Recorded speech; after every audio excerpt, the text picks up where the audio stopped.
بسم الله الرحمن الرحيم بسم الله الرحمن الرحيم الحمد لله رب العالمين والصلاة والسلام على أشرف المرسلين وعلى آله وصحابه الفائزين بالله ما بعد പ്രിയമുള്ള സത്യവിശ്വാസികളെ, സഹോദരങ്ങളെ, അസ്സലാമു അലൈക്കും വറഹ്മത്തുള്ളാഹി വബറകാതുഹു. പ്രിയമുള്ളവരെ, നാം കഴിഞ്ഞ ക്ലാസ്സുകളിലൂടെ പറയുകയും കേൾക്കുകയും ചെയ്തത് നിത്യാശുദ്ധിക്കാരായ മൂത്രവാർച്ചക്കാർ, കീഴ്വായു കൊണ്ട് ബുദ്ധിമുട്ടുന്നവർ, രോഗസംബന്ധമായ രക്തം പുറപ്പെടുന്നവർ ഇത്യാദി രോഗികൾ അവർ ചെയ്യേണ്ട കാര്യങ്ങളെക്കുറിച്ച് ഷാഫി മദ്ഹബിലും ഹനഫി മദ്ഹബിലുമുള്ള വ്യത്യാസങ്ങൾ, അവയെക്കുറിച്ച് ഹ്രസ്വമായ രീതിയിൽ സംസാരിക്കുകയുണ്ടായി, കേൾക്കുകയുണ്ടായി.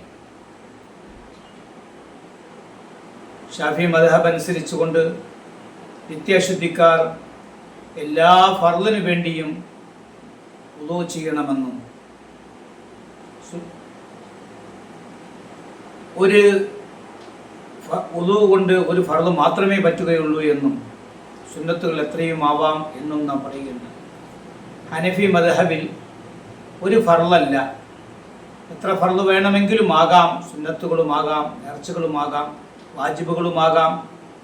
പക്ഷേ വുളൂ മുറിഞ്ഞില്ല എങ്കിൽ ആ നമസ്കാരത്തിൻ്റെ സമയം കഴിയുന്നത് വരെ മറ്റൊരു അശുദ്ധി ഉണ്ടായില്ല എങ്കിൽ അവർക്ക് ആ ഒരൊറ്റ വുളൂ മതിയാകും എന്ന് നാം പറയുകയുണ്ടായി. ഈ ഇസ്തിഹാദത്ത്, രോഗസംബന്ധമായ രക്തം പുറപ്പെടുന്നവർ നിത്യമായി കരിമൂക്ക് പൊട്ടി രക്തമൊലിക്കുക, അവരെ പോലെ രോഗസംബന്ധമായ രക്തം പുറപ്പെടുക, ആ രക്തം എന്ന് പറയുന്നത് ആ രക്തം കൊണ്ട് നമസ്കാരത്തിനോ നോമ്പിനോ, അത് ഫർള് ആയതാകട്ടെ സുന്നത്തായതാകട്ടെ, ഒരു തടസ്സവുമില്ല. അതുപോലെ രോഗസംബന്ധമായ രക്തമുണ്ടാകുന്ന ഇസ്തിഹാദത്തുകാരികൾ, അവർക്ക് ലൈംഗിക ബന്ധത്തിൽ ഏർപ്പെടുന്നതിനും വിരോധമില്ല. ഇസ്തിഹാദത്ത്, രോഗസംബന്ധമായ രക്തം പുറപ്പെടുന്നവളെന്ന് പറഞ്ഞാൽ ഹനഫി മദ്ഹബ് അനുസരിച്ചുകൊണ്ട് ഹൈലിൽ ഏറ്റവും കുറഞ്ഞ സമയമാകുന്ന 3 ദിവസം, 3 പകലും 3 രാത്രിയും, അതാണ് ഹനഫി മദ്ഹബിൽ ഹൈലിൽ ഏറ്റവും കുറഞ്ഞത്. അതിനേക്കാളും കുറഞ്ഞ രക്തം വരിക, അല്ലെങ്കിൽ ഹനഫി മദ്ഹബ് അനുസരിച്ചുകൊണ്ട് ഹൈലിൽ അധികരിച്ച സമയമാകുന്ന 10 പകലും 10 രാത്രിയും, അതാണ് ഹനഫി മദ്ഹബിൽ ഹൈലിൽ ഏറ്റവും അധികരിച്ച സമയം. അതിനേക്കാളും അധികമാകുക, അല്ലെങ്കിൽ കുറഞ്ഞ സമയമാകുന്ന 3 പകലും 3 രാത്രിയേക്കാളും കുറയുക. അതുപോലെ നിഫാസ്, പ്രസവരക്തം, അത് ഏറ്റവും അധികരിച്ച ഹനഫി മദ്ഹബിൽ 40 ദിവസമാണ്, അതിനേക്കാളും കൂടുക. അല്ലെങ്കിൽ ഈ ഹൈദിലും നിഫാസിലുമെല്ലാം ഏറ്റവും കുറഞ്ഞത്, ആ കുറഞ്ഞതിലാണ് ഒരു സ്ത്രീയുടെ പതിവ് ആദത്ത്.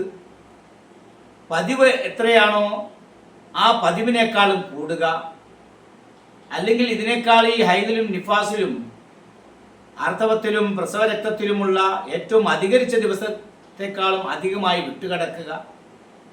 ഇതൊക്കെയാണ് രോഗസംബന്ധമായ ഇസ്തിഹാദത്ത്, രക്തം പുറപ്പെടുന്നവൾ എന്ന് പറയുന്നത്. ഇവരെ സംബന്ധിച്ചാണ്. ഷാഫി മദ്ഹബ് അനുസരിച്ചുകൊണ്ട് ഹൈദ് എന്ന് പറയുമ്പോൾ ഏറ്റവും കുറഞ്ഞത് യൗമും വലീല, ഒരു രാവും പകലുമാണ്, 24 മണിക്കൂറാണ്. സാധാരണഗതിയിൽ 6-7 ദിവസമാകാം. അത് ഹനഫി മദ്ഹബ് അനുസരിച്ചു, ഷാഫി മദ്ഹബ് അനുസരിച്ചുകൊണ്ട് സാധാരണ 6-7 ദിവസമാണെങ്കിൽ അധികരിച്ചാൽ 15 ദിവസം വരെ ഹൈദാണ്. അത് കഴിഞ്ഞുണ്ടായാൽ അത് നിഫാസാണ്. അത് ഇസ്തിഹാലത്താണ്, രോഗസംബന്ധമായ രക്തമാണ്. അതുപോലെ നിഫാസ് പ്രസവ രക്തം ഏറ്റവും കുറഞ്ഞത് ഒന്ന് തുപ്പുന്ന സമയം, ഒരു നിമിഷം. സാധാരണഗതിയിൽ 40 ദിവസമാണ്, അധികരിച്ചാൽ 60 ദിവസമാണ്. 60 ദിവസം കഴിഞ്ഞ് പിന്നെയും രക്തം കണ്ടാൽ അത് ഇസ്തിഹാലത്താണ്, രോഗസംബന്ധമായ രക്തമാണ്. അതുപോലെ മൂത്രവാർച്ചക്കാര് എന്ന് നമ്മൾ പറഞ്ഞു.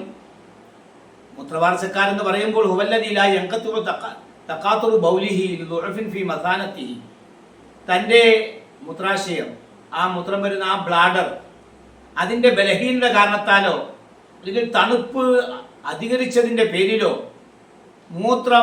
ആ മൂത്രത്തിൻ്റെ തുള്ളികൾ സ്റ്റോപ്പാകാതെ ഇടക്കിടക്ക് മൂത്രത്തുള്ളികൾ വന്നുകൊണ്ടിരിക്കുക, അവരെ സംബന്ധിച്ചാണ് മൂത്രവാർച്ചക്കാർ എന്ന് പറയുക. ഹനീഫിന്റെ ഹാഷിയത്തു തഹ്താവിയിൽ കാണാൻ കഴിയും.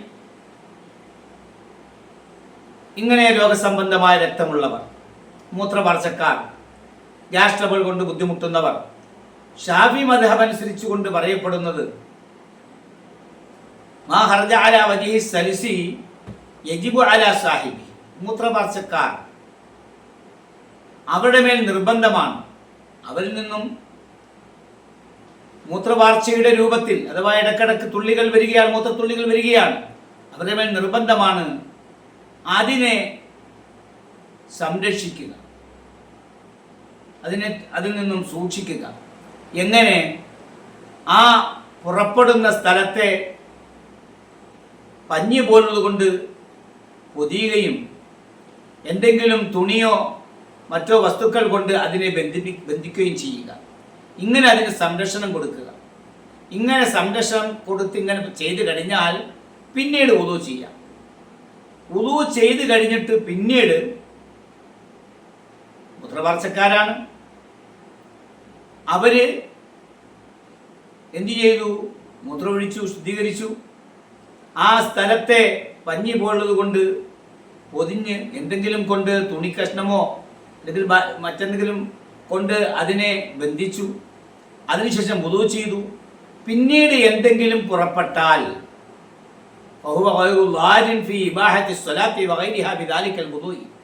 ആ വുളൂ കൊണ്ട് നിസ്കാരം പോലുള്ള മറ്റു കാര്യങ്ങൾ അനുവദനീയമാകുന്നതിൽ ഒരു കുഴപ്പവുമില്ല. അനുവദനീയമാകുന്നതാണ്, ഒരു കുഴപ്പവും വരില്ല.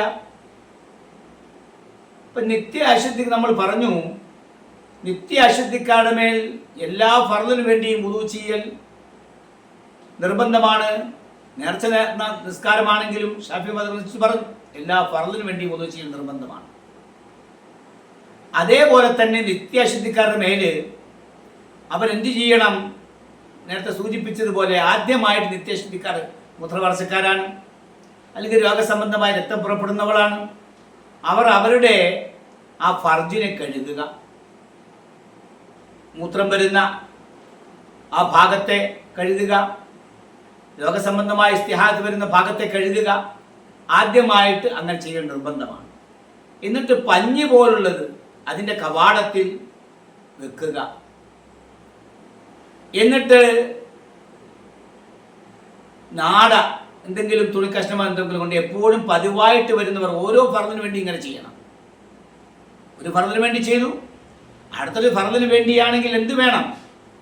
അവർ ഇപ്രകാരം തന്നെ വീണ്ടും ഷാഫി മദ്ഹബിൽ ആ ഫർജിനെ, മൂത്രം വരുന്ന സ്ഥലത്തെ അല്ലെങ്കിൽ രക്തം വരുന്ന സ്ഥലത്തെ കഴുകിയിട്ട് ഇവിടെ പഞ്ഞി പോലുള്ളത് വെക്കുക, എന്തെങ്കിലും നാടകൾ കൊണ്ട് പകരം വെക്കുക.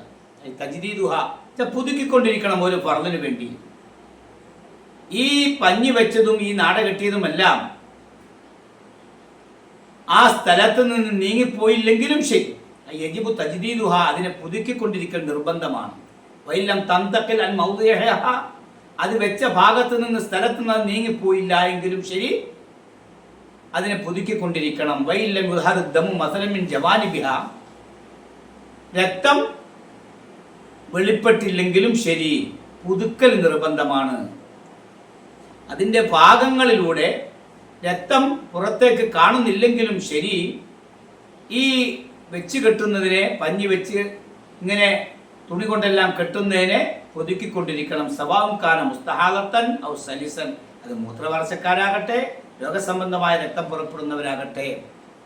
ഇവരെല്ലാം ഇങ്ങനെ തന്നെ ചെയ്തുകൊണ്ടിരിക്കണം. എങ്ങനെ ഈ അവസര പറഞ്ഞു ആദ്യമായിട്ട് ഈ പറഞ്ഞ സ്ഥലത്തെ മൂത്രം അതുപോലെ തന്നെ രക്തം വരുന്ന ഭാഗത്തേക്ക് കഴുകണം. ആദ്യമായിട്ട് അങ്ങനെ ചെയ്യണം. നജസിനൊക്കെ നീക്കണം. പിന്നെ പഞ്ഞി പോലുള്ളത് കൊണ്ട് അവിടെ പൊതിയണം, അവിടെ വെക്കണം. ഇല്ലാതാബിഹി പഞ്ഞി വെച്ച് കഴിഞ്ഞാൽ അതുകൊണ്ട് ബുദ്ധിമുട്ടുണ്ടാകുകയാണെങ്കിൽ വെക്കണ്ട. ഔക്കാന സാധനം അല്ലെങ്കിൽ നോമ്പുകാരായിരുന്നാലൊഴികെ അങ്ങനെ ബുദ്ധിമുട്ടുണ്ടാകും, അല്ലെങ്കിൽ നോമ്പുകാരാണ് എന്നാൽ അത് വെച്ച് അതുകൊണ്ട് ബുദ്ധിമുട്ടുണ്ടാകുമെങ്കിൽ അത് ചെയ്യേണ്ട ആവശ്യമില്ല. എന്ത് ചെയ്യുക? എന്തെങ്കിലും നാട് കൊണ്ട് വാങ്ങി ആസിബഹു ബഅദൽ ഹശ്മി. ഇങ്ങനെ ബുദ്ധിമുട്ടില്ലാത്തവർ മാത്രം പഞ്ഞി വെക്കുക. ഇങ്ങനെ പഞ്ഞി വെച്ചാൽ അതിനുശേഷം ബിഹർഖത്തിൻ തുണി കൊണ്ട് അതിനെ ചുറ്റി ബന്ധിക്കുക. ഇല്ലം യക്ഫിഹിൽ ഹശ്ബു ലികത്റത്തി ദമി. രക്തം അധികരിച്ച കാരണത്താൽ പഞ്ഞിയിൽ അത് നിൽക്കൂല, അതുകൊണ്ടാണ് തുണി കൊണ്ട് കെട്ടണം എന്ന് പറഞ്ഞു. എന്നിട്ട് പിന്നീട് സുമയത്തവതോ പിന്നെ ഉദോ ചെയ്യുക, അല്ലെങ്കിൽ തയമം ചെയ്യുക. ഇങ്ങനെ എല്ലാ ഓരോ ഫർദിന് വേണ്ടി ഇപ്രകാരം ചെയ്യണം. ഷാഫി മദ്ഹബിൽ തുണി പഞ്ഞിയൊന്നും നീങ്ങിപ്പോയിട്ടില്ല, അതിന് വശങ്ങളിലൂടെ രക്തമൊന്നും പുറത്തേക്ക് വന്നിട്ടുമില്ല, എന്നാൽ പോലും ഓരോ ഫർദിന് വേണ്ടിയും ഇപ്രകാരം തന്നെ ചെയ്യണം. ഗ്യാസ് ട്രബിളുകാർ, എപ്പോഴും ഗ്യാസ് കൊണ്ട് ബുദ്ധിമുട്ടുന്നവർ, വല്ലപ്പോഴും ഗ്യാസ് മനുഷ്യനാണ്, സഹജമാണ്, ഉണ്ടാകും. എപ്പോഴും ഗ്യാസ് കൊണ്ട് ബുദ്ധിമുട്ടുന്നവരാണെങ്കിൽ ഇപ്രകാരം തന്നെ ആ ഭാഗത്ത് പഞ്ഞിയോ എന്തെങ്കിലുമൊക്കെ വെക്കുക, അല്ലെങ്കിൽ അതുകൊണ്ട് തുണി പോലുള്ള എന്തെങ്കിലും കൊണ്ട് ബന്ധിക്കുക. ഇതെല്ലാം ചെയ്യുക. എന്നിട്ട് ഉടനെ തന്നെ നിസ്കാരത്തിലേക്ക് തയ്യാറാകണം, വേഗതയാകണം. എന്നുവെച്ചാൽ ഉടനെ വുളു ചെയ്യണം, അല്ലെങ്കിൽ തയമം ചെയ്യണം. വുളു ചെയ്ത് തയമം ചെയ്ത് കഴിഞ്ഞാലോ ഉടനെ തന്നെ നമസ്കാരത്തിലേക്ക് വേഗതയാകണം. അങ്ങനെ എല്ലാ ഫർദിനും വേണ്ടിയും ഇപ്രകാരം ചെയ്യണം. ആ സ്ഥലത്ത് നിന്ന് ഈ ബന്ധിച്ച ഈ പഞ്ഞിയും ഈ തുണി കൊണ്ട് അല്ലെങ്കിൽ മറ്റെന്തെങ്കിലും കൊണ്ട് കെട്ടിയത് നീങ്ങിപ്പോയില്ലെങ്കിലും ശരി, അങ്ങനെ തന്നെ ചെയ്യണം, എല്ലാ ഓരോ ഫർദിന് വേണ്ടി. എന്നാൽ ഹനഫി മദ്ഹബിൽ നമ്മൾ മുമ്പ് സൂചിപ്പിച്ചു പോയതാണ് കഴിഞ്ഞ ക്ലാസ്സിൽ, ലാ യജിബു അലൽ മുസ്തഹാലത്തി.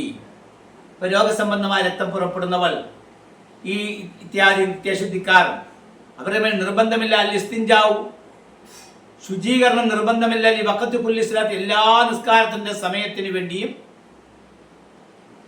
എന്തു വേണ്ട? നിർബന്ധമില്ല.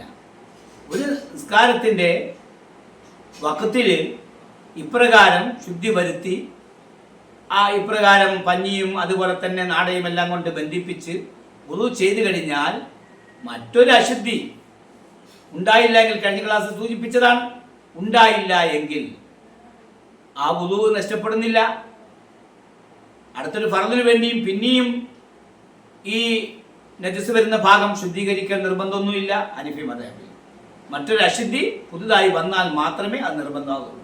ഇങ്ങനെ നിത്യശുദ്ധിക്കാർ വുളു ചെയ്തതിന് ശേഷം അവർക്ക് പിന്നെ ഇങ്ങനെ ഇടക്കിടക്ക് ഈ പറഞ്ഞ പോലൊക്കെ വെച്ച് കെട്ടിയതിന് ശേഷം രക്തത്തുള്ളികളോ അല്ലെങ്കിൽ മൂത്രമോ ഒക്കെ പോയാലും തകരാറ് വരുന്നില്ല. മറ്റൊരു അശുദ്ധി അവർക്ക് സംജാതമായാലൊഴികെ ഉണ്ടായാലൊഴികെ അങ്ങനെ വരികയാണെങ്കിൽ അവർ വുളു മുറിഞ്ഞു പോകും. ഇത്യാദി കാര്യങ്ങൾ നമ്മൾ ശ്രദ്ധിക്കണം. റഹ്മാനായ തമ്പുരാൻ ഇത്യാദി കാര്യങ്ങൾ സൂക്ഷിച്ച് നമ്മുടെ അമലുകൾ നന്നാക്കാൻ തൗഫീഖ് നൽകുമാറാകട്ടെ. മറ്റൊരു കാര്യം സൂചിപ്പിക്കാനുള്ളത്, മഹാനായ നബി സല്ലല്ലാഹു അലൈഹി വസല്ലം തങ്ങളുടെ ജന്മദിനം നമ്മിലേക്ക് അടുത്തു വരികയാണ്.